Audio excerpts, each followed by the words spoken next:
So we were talking about mathematics as a language, and because it is a language, it makes use of symbols to convey certain meanings or a certain direction. So we have started with the symbol, the sigma notation, where when we see it, there is, uh, when we see it, we mean we are automatically directed to add things up, right? So we are being told to get the sum of certain numbers or certain variables that represents numbers. So this is the summation notation.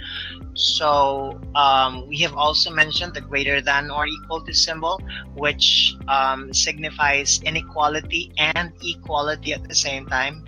So which means that whatever is found on the left should be greater than or equal to the quantity on the right for the inequality to make sense, or for the statement to be true. The other symbol we have introduced or we have reviewed is the symbol for the element, or this is read as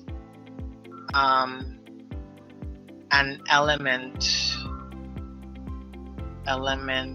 of, or sometimes read as a member of. Okay, so when we use this symbol, we signify that a certain object or a certain member of a set, or shall we say, yeah, I think we'll stick to the object. So a certain object is a member of a bigger set. So for example, 2 is an element of this symbol. So we said that this symbol represents the set of integers, and if we recall, sets are denoted by braces, right? So an open and closed brace, and we find the elements of such set inside or enclosed in those braces. So the set of integers, for example, is made up of sets that have, of a set that have elements or members of 1, 2, 3, and so on until infinity, and -1, -2, -3, and to -infinity on the left side. So we know that 2 is a member. It's here. It's an object. Okay, it's an element of the set called Z, the set of integers, and so we say that this is a true statement. Aside from this, we also have the symbol which represents something or a set being a subset of another set. So for example, the set of natural numbers is a subset of the set of integers. So by the set of natural numbers here, we mean the set that contains the counting numbers. Natural numbers are otherwise known as the counting numbers. So when we count, we start with the number 1, 2, 3, and so on until infinity. So we notice that all these elements, the elements of the set N, are all contained in the bigger set. Or well, I will not say that it's bigger because they have both the same number of elements, meaning there are, and both have infinite number of elements. And so but what we can see is that the elements in set N, or the set of natural numbers, are elements that we can find in the elements in the set of integers. And so we say that this statement is true. The set of natural numbers, or the counting numbers, is a subset of the set of integers. Okay, so those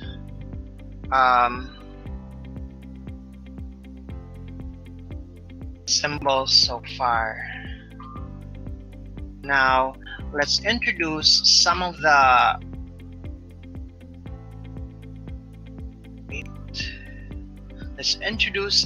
some of the symbols that we use in logic. So first is the symbol that looks like a flipped A, and we may have mentioned this in our lesson, and this is read as for all. So it's like an A because it's all starts with the letter A. However, we can also read this as for every and for each. So meaning it's true to all. This is a universal quantifier, which when used will mean that for the statement to be true, all values of the variable, or in a more general sense, there has to be no exception for the entire statement to be true. So let's put that in examples. So if we put the universal quantifier in here and we say for all x that is an element of the real numbers, meaning we can just actually read this as for all x that is a real number. The condition here is that x squared, right, is less than x. Okay, and we are to evaluate if this statement here, the entire statement here, is true or false. Now, because we have used the universal quantifier for all here, that means for this to be true, for the entire statement to be true, we shouldn't find any value or any value for x which will make this statement false. Okay, so normally we will assign integers to this, right? Say 2. Will 2 make this statement true? Let's take a look. So 2 squared is less than x, or well, x is equal to 2, right? So 4 is less than 2 here. So what's going on here is that we have arrived at a false statement, correct? So this is a false statement. So obviously we have found a value of x that is making this statement false. And so because we have said for all x that is a real number, and then this is the condition, and then we have found a number that's making it false, so the entire statement here is false, right? So we only need one instance, we only need one example, or we only need one situation to make the entire statement, to make this statement false, to make the entire statement false. And again, because we are using the for all quantifier. Although, we can make use of, there are values of x that will make this true. Say if we say x is equal to 1/2. So if we square 1/2 and we ask, is that equal to the original value, which is 1/2? This is equal to 1/4, right? 1/2 times 1/2 is 1/4, and that is definitely less than 1/2. This statement is true. Again, because of the fact that we have found a number, bisag usa lang siya ka number that made this entire statement false na dayon siya. Okay, to repeat, that's because we are using the universal quantifier for all. Okay, now this 2 here, x is equal to 2, is the situation or is the example that made the statement false. And so we call this a counter example. So it's a situation or an example that's making a statement as false. Now, if we have a universal quantifier for all, we also have the existential quantifier. Okay, so it's like the flipped E. So instead of going to the right, ang iyang opening, it's going to the left. And this is read as there exists. There exists. Okay. And this is what we call an existential quantifier. Now, how is this different from the universal quantifier for all? So for there exists, we only need to find one instance, one example that can make the condition true, and the entire statement, the given statement, becomes true. So for example, we say that there exists a real number x. So x is an element of the real numbers, such that say x squared is equal to x. So question, can we find a real number x that will satisfy this condition? All right, so if we examine closely, if we assume the value 1 to x, if we let x assume 1, okay, and replace that in this condition, 1 squared becomes equal to 1, and we know that 1 is equal to 1, right? So this example or this instance, this situation is making the entire statement true. And because we said that this is making it true, and we are using the existential quantifier. So if we go back, we said there exists a real number x such that x squared is equal to x, and we found one, and that is enough to for us to say that the entire statement is true. Kay nakakita man tag usa ka instance that's making it true. Now, can we find more? We may be able to find more, but again, 1 is enough to make it a true statement. In fact, guys, x is equal to 0 is also making this statement true.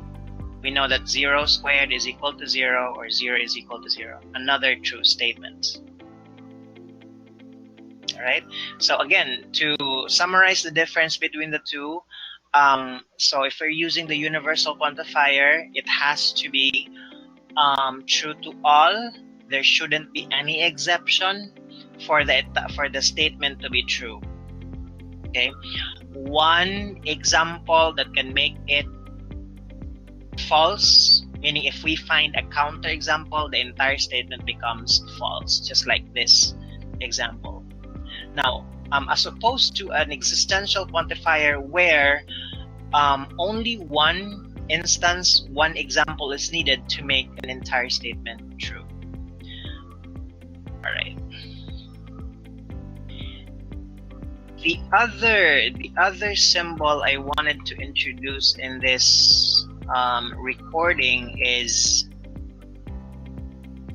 the symbol.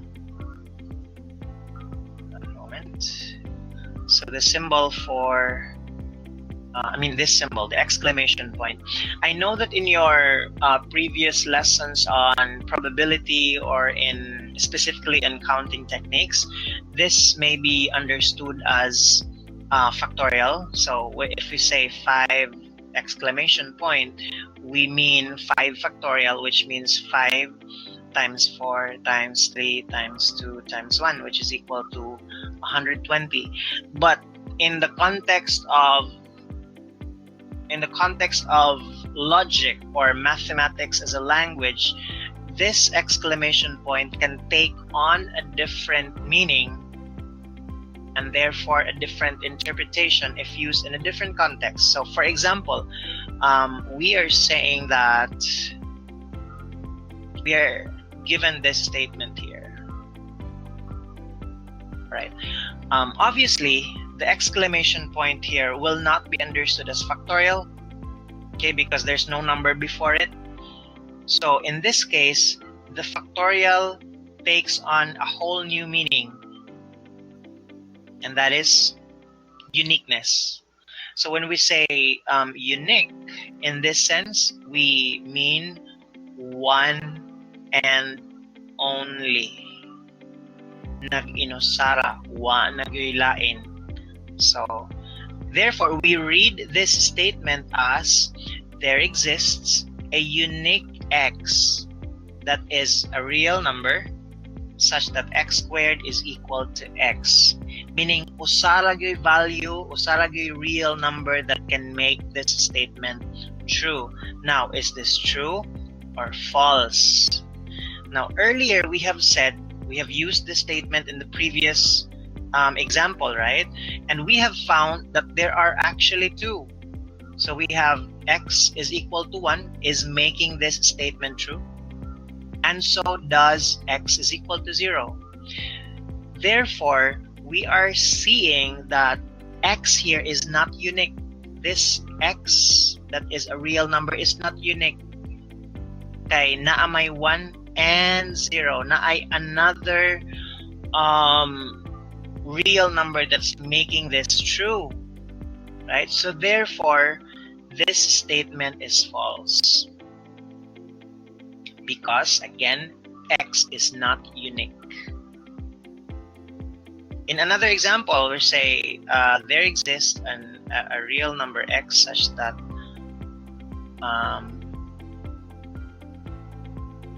say x squared plus 4 is equal to 13. What do you think? Is this a true statement? Okay, so what do you think are the values that can make this statement true? Okay, so if we solve this equation, we know that x can be equal to 3 and x is equal to -3. Because if you put 3 here, 3 squared, that becomes a 9. 9 plus 4 is 13. And so does -3. Okay? So in this case, this is another false statement. What about this? There exists a unique x that is a real number such that, say, x cubed is equal to -27. Is this true or false? So if we solve this equation, we know that x is equal to -3.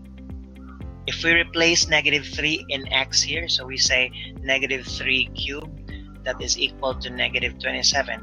-27 is equal to -27.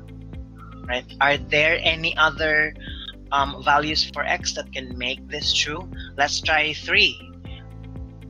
Let's test 3 and see if that makes the statement true. 3 cubed, is that equal to -27?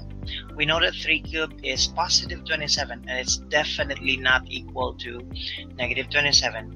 So what we are saying here is that the only value that's making this statement true is -3. Are there other values that can make it true? We cannot find any other real number that can make it true. So in this case, x is equal to 3 is unique. This is a true statement.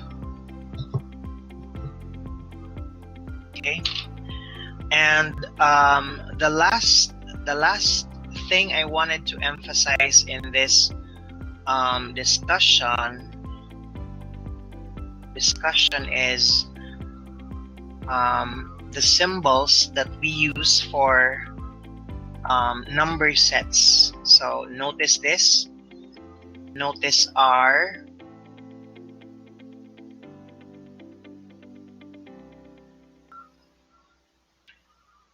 you may have noticed this symbol, the capital letter R. We also use that R in this slide. We use this N. We use this Z. These are notations that we usually associate with number sets. So just to give you a little background on our number system, the modern number system, we will trace a little history on how our number system evolved. And so beginning at the most basic, and therefore the first practical use of numbers. So in the olden times, our numbers were called natural numbers. We have mentioned this earlier. So natural, or the counting numbers. So in the olden times, they used numbers to count, right? So the number of cattle they have, for example, the number of children they have, the number of husbands or wives they had, their relatives. So really, their use of numbers was really just to count. So therefore, we are saying that the set of natural numbers represented by the big letter N here is the set composed of 1, 2, 3, 4, and so on and so forth until positive infinity. But then when they learned how to subtract, they chanced upon situations when they had to subtract, say, 5 minus 5, 10 minus 10. Okay, and the answer to that is not something that they can find or that they could find in the original set of natural numbers or counting numbers. So therefore, they felt that they had to expand the set of counting numbers to include the number that we now know as 0. So we have 0, 1, 2, 3. So 0 plus the counting numbers, really. And so this is now what we call the set of whole numbers. So whole numbers, ano sila? Set of whole numbers, notice, is really just the set of counting numbers plus the 0 in it.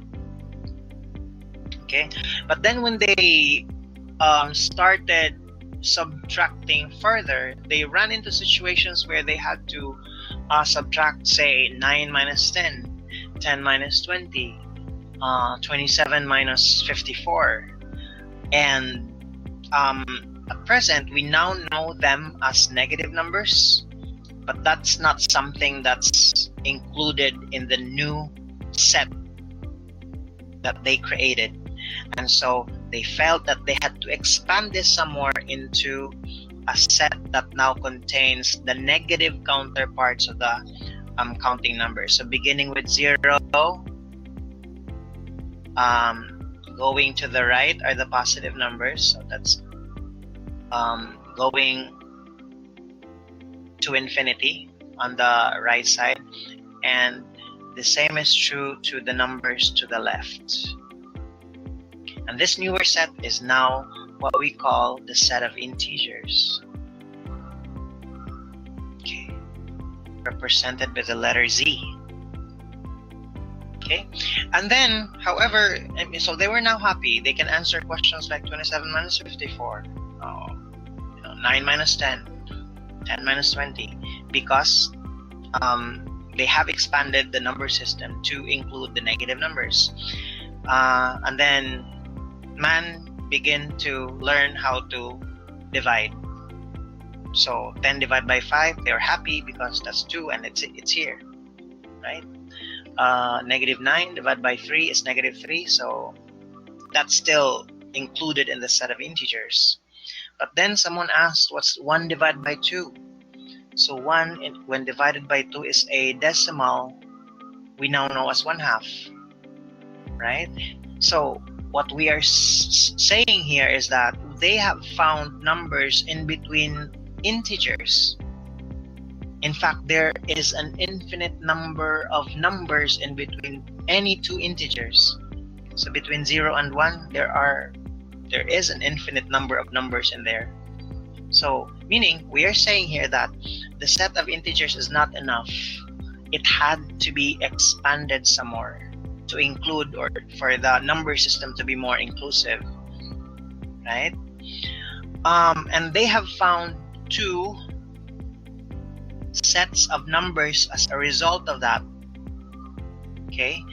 Because they have found that when they divide the numbers, there are those numbers that can be written as a ratio of two integers, a over b, ratio of two integers, okay? So, and they call this the rational, no, it's our rational numbers. Okay, and the notation for that set is the capital letter Q. It's the set of rational numbers. So what are these numbers? So including the integers, right? Because integers can be written as a ratio of two numbers. So just like 2, for example, 2 can be written as 2 over 1, can be written as 4 over 2, can be written as what, 100 over 50, and so on.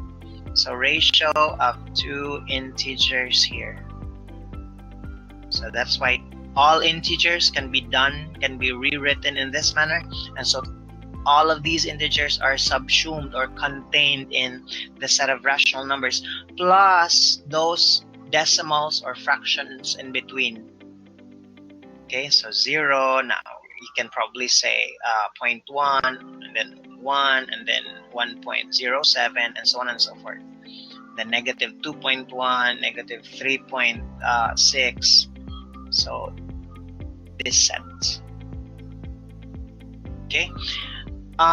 There is actually another set of numbers, okay, that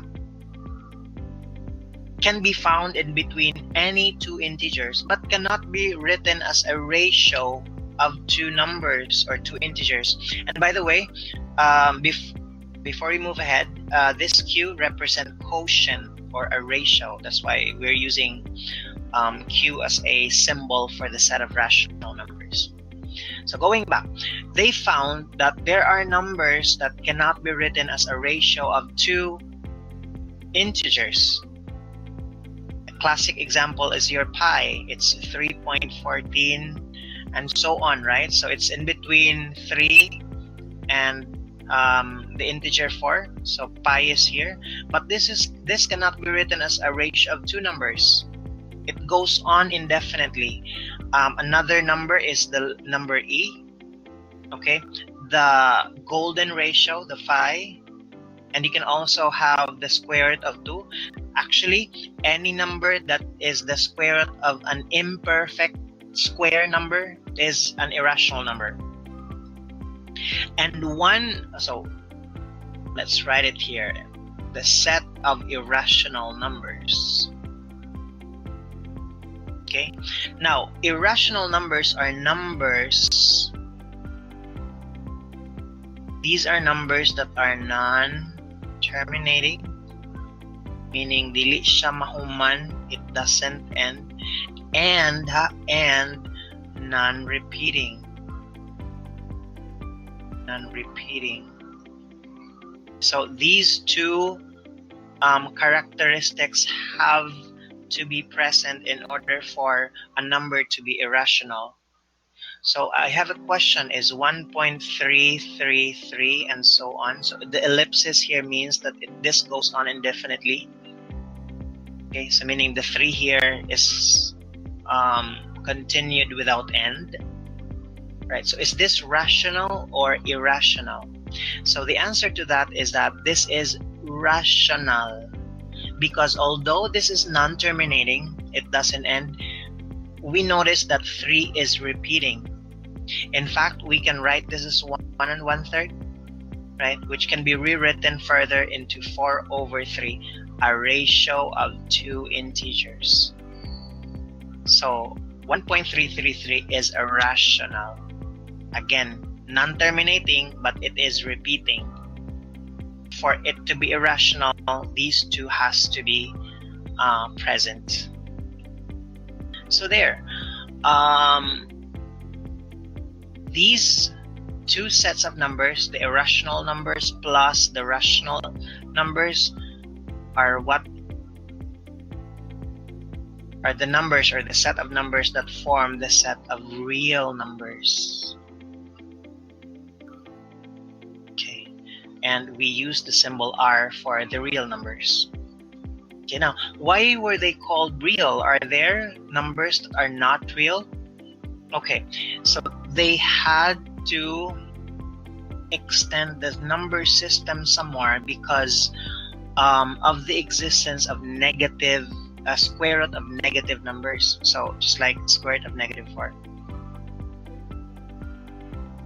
So if we go back to the definition of to what we are doing when we take the square root, say what is the square root of 4? We are looking for a number which when squared will give a 4, right? So that must be a 2 because 2 squared is 4, right? So 2 squared is equal to 4. So therefore the square root of 4 is 2. What is the square root of 9? We're looking for a number when we square will give a 9. So that must be what? 3. Correct? Now, there are certain calculations that actually lead to these types of expressions, square root of -4. So what we're doing is we're looking for a number which when multiplied by itself twice will give a -4. So that's what's happening here. Now, if we take any number from any of these sets of numbers, okay, from the real numbers, what you'll get is, so if it's positive, if we take a positive number here, so we are squaring it, so positive as well, right? So positive times a positive number is positive. So it cannot come from what? The positive numbers. Let's get it from the negative numbers. So negative siya, no? Negative. But it has to be negative as well here because we are squaring it. So negative times negative, we have to have a positive number, and it's not the case here. We're getting the square root of -4. So 0, which doesn't have a sign, cannot also be a value here. So we are saying that there is no real number that can satisfy this expression. So they had to extend the number system to include the imaginary numbers. Alright, such that when we say the square root of -4, it's now 2i, square root of -1 is now I, square root of -9 is now 3i, and so on and so forth. Okay, so together the set of imaginary numbers and the set of real numbers is are sets that now compose the modern number system, which we call the complex numbers. So what we have right now, the modern set of numbers is the set of complex numbers. Again, composed of the imaginary and the real numbers. So notice these notations for the different sets that we have discussed so far. Okay, so in conclusion, let's go ahead and take a look into some examples here. So, good.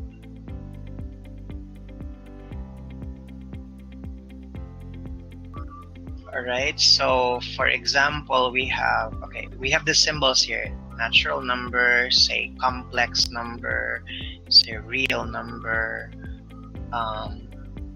rational numbers, and whole numbers, and z.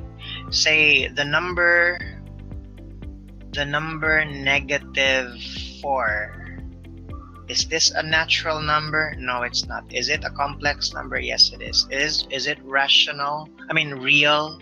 Guys, this is real, so it is. Is it rational? Yes. Is it a whole number? No. Is it an integer? Yes. What if we have 1/2? What is 1/2? Is it a natural number? No. Complex? Yes. Is it real? Yes. Is it rational? Yes. Is it a whole number? No. Is it an integer? No. So the number 5, for example, is it natural? No. Is it complex? Yes. Is it real? Yes. Is it rational? No, it's not. Whole number? No. And then is it an integer? It's definitely not.